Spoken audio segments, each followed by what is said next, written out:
Hello, everyone. I want to go over quiz 3. Um, Definitely, I think most people could benefit from going over this quiz. So I'll go over everything in full detail. So for the first problem, you deposit 100 now and another 100 at the end of 20 years. Interest is credited at a nominal discount rate, not interest rate, discount rate of 4% compounded monthly for the first 20 years, and the discount rate, nominal discount rate compounded weekly thereafter. If you have 475 at the end of the 30 years, then find this nominal discount rate compounded weekly. Okay, so I'll draw a time diagram in a second, but first I want to figure out what the equivalent effective annual interest rate is for the first 20 years. And that's fairly plug and chug into your formulas. So just remember that discount is really another way of describing interest. In particular, discount is another way of describing how the present value works, basically. And present value describes interest. Objects lose their value as you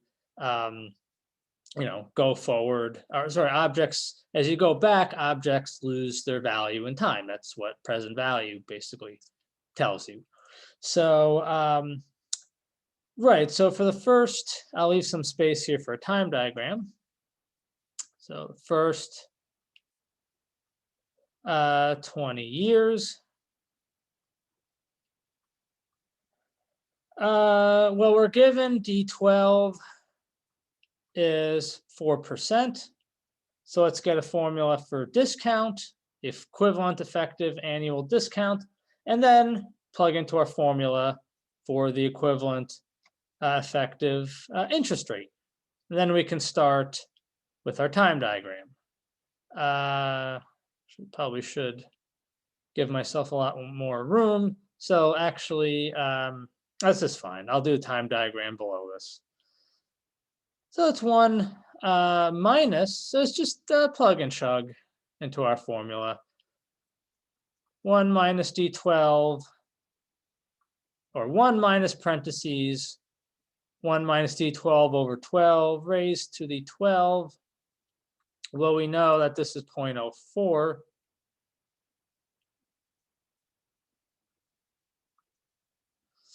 So this is going to be plug into a calculator 0.03927.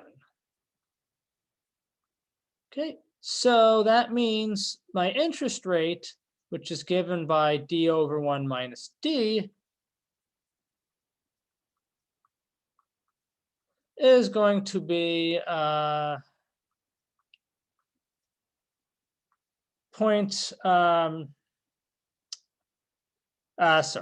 this is my mistake. This is 0.04088 if you dump this into a calculator. And the 0.03927 is what the interest rate is going to be. So this is 0.0, sorry, I had it correct the first time. 0.03927, 0.03927, 0.03927, and you plug this into the calculator, you will get 0.04088. Okay, so let me draw a time diagram now.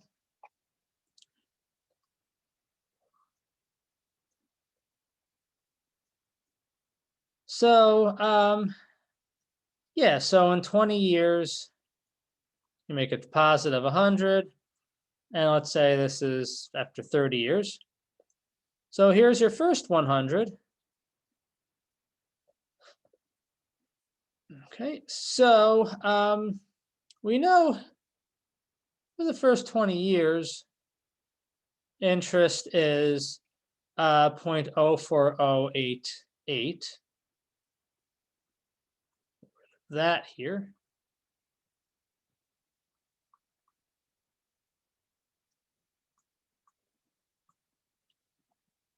So what does 100 become? 100 becomes, well, 100 times 1.04088 to the 20.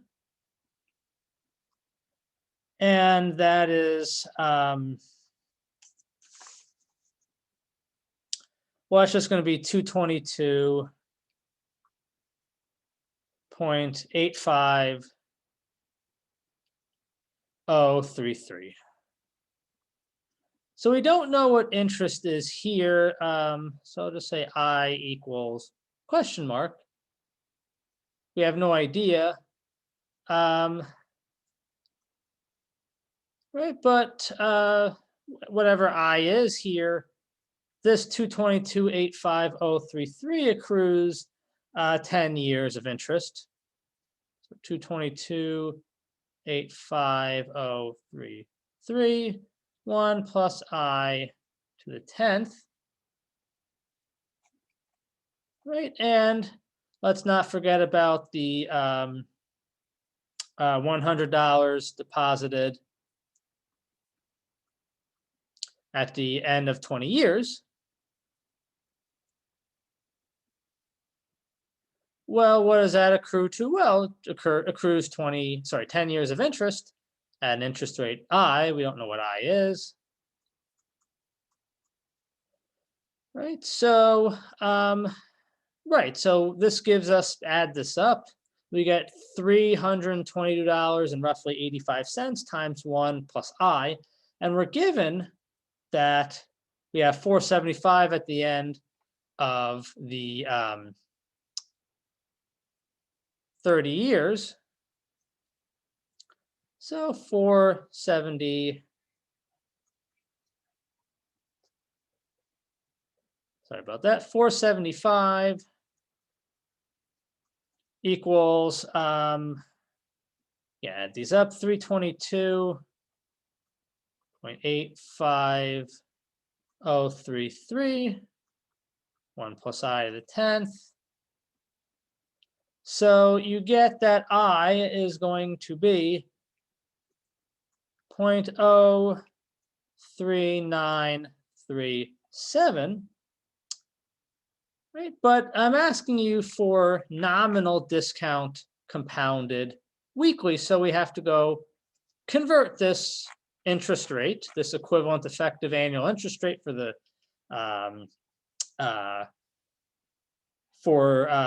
last 10-year period. We have to convert that into a nominal discount rate converted weekly. So, well, we need the equivalent effective annual discount to do that. That is just, the formula is I over 1 plus I. And you dump this into a calculator. You will get 0.03783. Sorry, 788. Right, and I'm running out of room, but I'll just squeeze this in here. Yeah, now that you have this, it's just plug and chug. It's weekly, so that's compounded 52 times a year. So it's 1 minus your discount rate.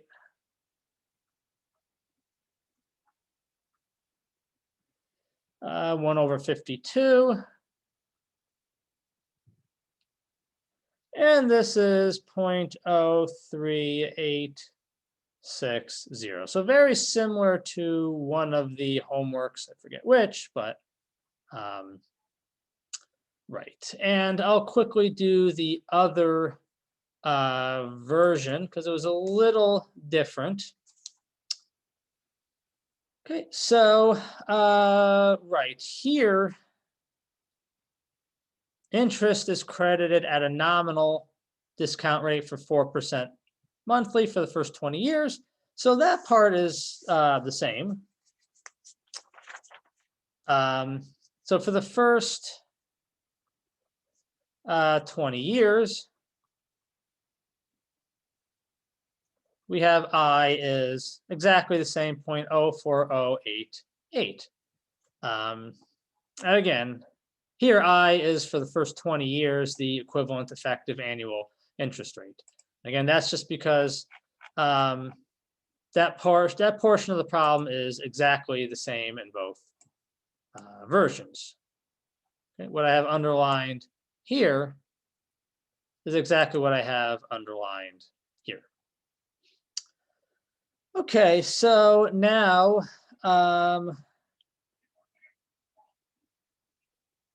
right.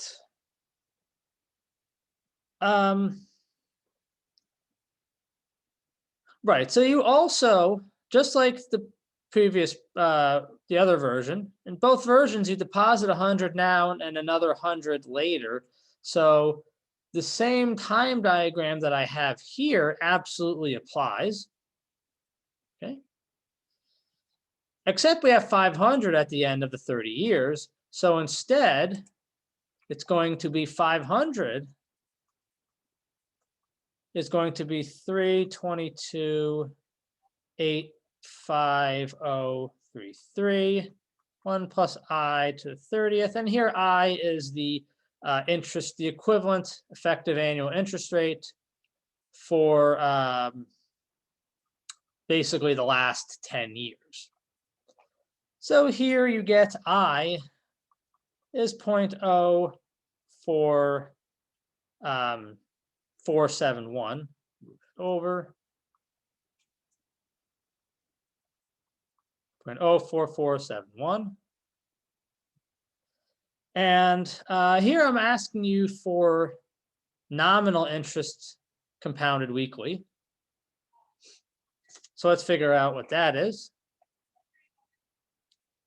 So in both instances, it's like the homework. I think it's the easiest way to do this is to just figure out what the equivalent effective annual interest rate is for the last 10 years and then convert it to whatever you need to convert it to. In this problem, it's compound interest compounded weekly. In the other problem, it's discount compounded weekly. Sorry, it's a little redundant to say compound interest compounded weekly. It's interest compounded weekly. So I-52 is, let's plug and chug. 1 plus I, 1.04471. 1 over 52 minus 1. 0.04376. So your answers are fairly similar. Tried to make it close to 4% in for each one. But anyway, all right. So for number 2, I'm going to do this both ways. People did it both ways. So I'll do one version one way, the other version the other way. And I won't actually go through really the integrals. If you need help with that, just let me know. I can kind of, but anyway. So yeah, let's do it. This problem, let's say A of t. We have 2 deposits, initial deposit, and 1 at t equals 2. So let's say A of t is the amount from the 100 initial deposit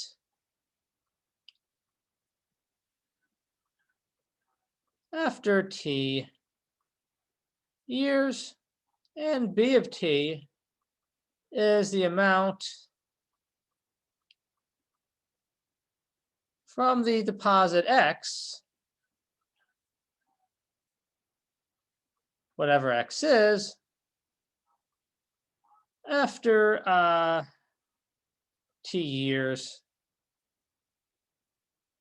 So, well, this is made at t equals 2, so t is bigger or equal to 2 in this one.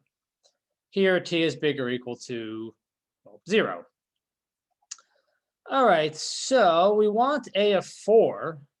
So a lot of people made this mistake. Sorry, it's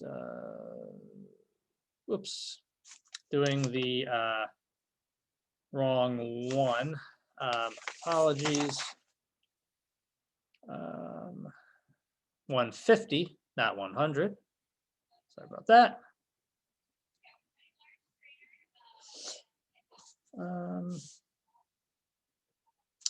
So actually, yeah, let me do, because I have it written down here, let me do the other version this way. So just give me a moment. Sorry about that. So let me just quickly write this down. Okay, sure. So A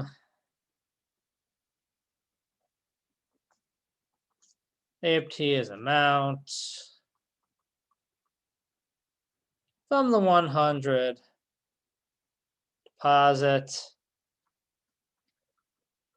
after t years, B of t. Probably should start abbreviating more like this. Definitely saves a little time in writing.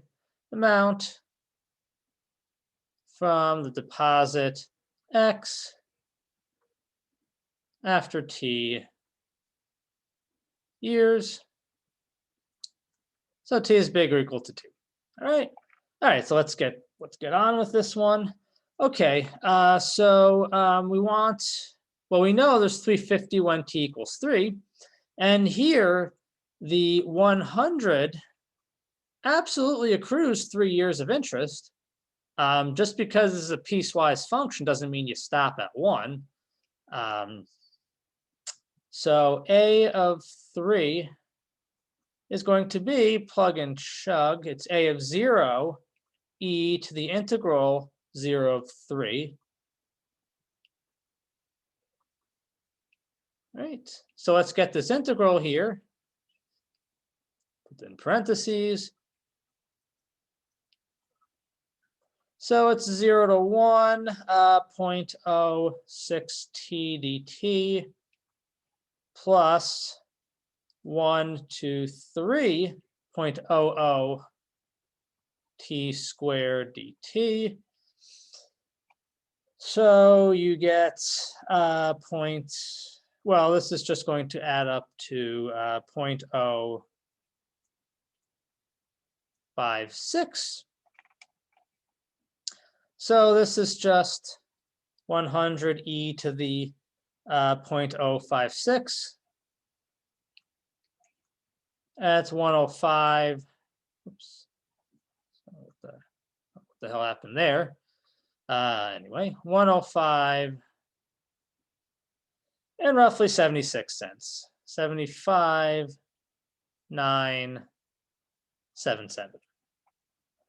Okay, now we want B of 3. And then we're just going to add the 2 up. Well, that's just B of 2, the deposit at t equals 2, which is x, times e to the integral 2 to 3 delta t dt.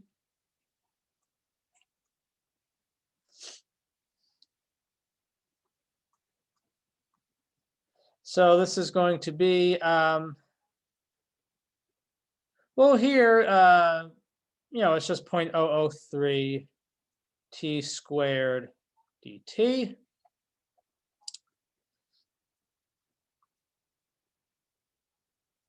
And that is going to be 0.019, this integral here.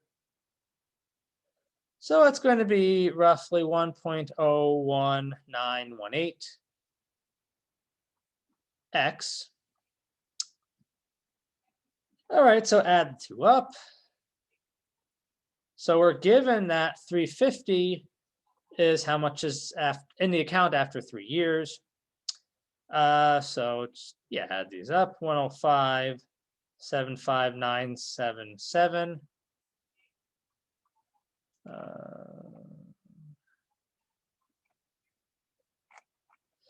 plus 1.01918x. And you get x is 239 and basically 64 cents. All right, so let me do the other one. Yeah, using the other, basically the other method. Second. Okay. Okay, so here instead, let's just say A of t is amount after t years, being mindful that we can only use our formula basically when we have one single deposit made within a time period. Okay. All right, so A of, right, so the deposits made at t equals 2, so A of 2 is what the 150 accrues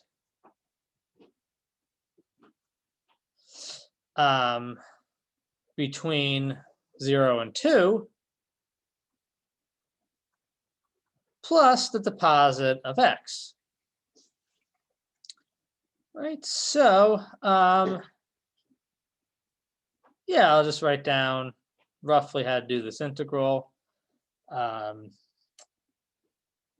So 0 to 1, it's 0.05 t from 0 to 1.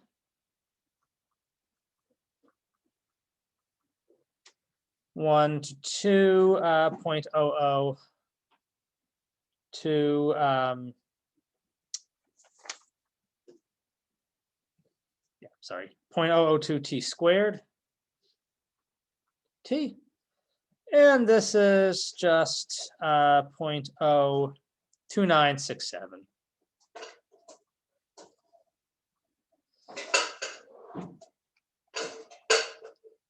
So this is going to be 150 e to the 0.0297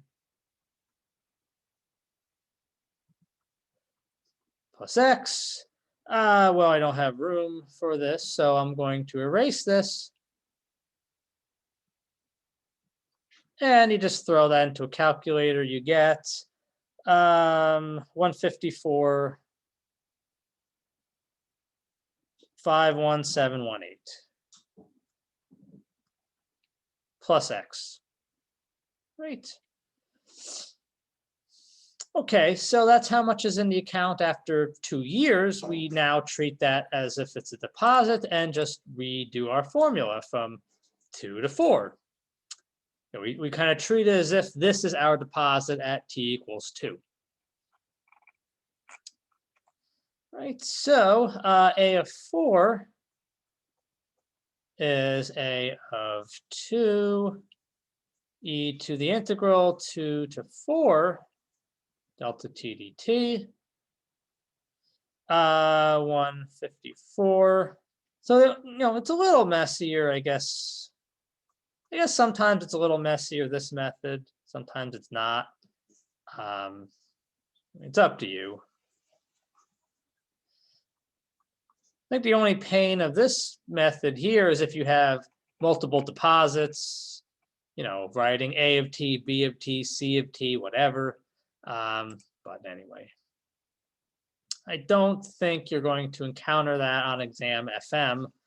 But anyway, so okay, this is e to the integral 2 to 4 delta of t from 1 to 4 is 0.002 t squared. So you integrate this.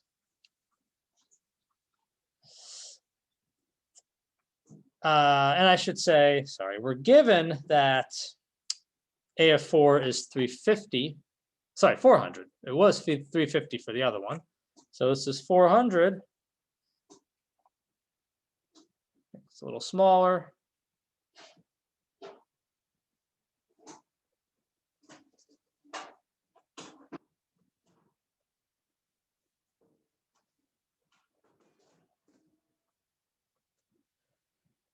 Okay, so this is 154.51718 plus x times the integral is going to be let's see. Well, I don't have the integral written down here exactly. When you just throw this into a calculator, it's going to be 1.03804. So you just FOIL, solve for x. Right, so we have 400 is, just distribute this to here. It's 160.39486 plus 1.0304x. And you get x is 230.82. So if you actually do it the other way, you're off by 1 penny if you round by if you round by 5 decimals. So you get 230.83 if you do the other method. All right, so hopefully this helped. So definitely this is something you need to know. It will be on the exam. I write the exams and I will promise you it will be on it. So particularly a force of interest problem. I don't know if something like number 1 is going to be on it. I actually haven't written it yet. We'll see. But definitely a force of interest problem where you have to integrate will be on it. So definitely important stuff. And to me, I think, these are not hard problems. When I say that, I mean, when you get a problem like this on Exam FM, if you do, it's almost a freebie. Kind of like on Exam P, you will occasionally get Venn diagram problems. And to me, those are straightforward if you do enough of them. So, it's pretty much like almost like a freebie if you practice them enough. Or a Bayes theorem problem. They're all basically the same Bayes theorem problems. So you get something like that and you practice it enough, it's almost like a freebie on Exam P. So anyway, enough of that. All right, take care. Bye-bye.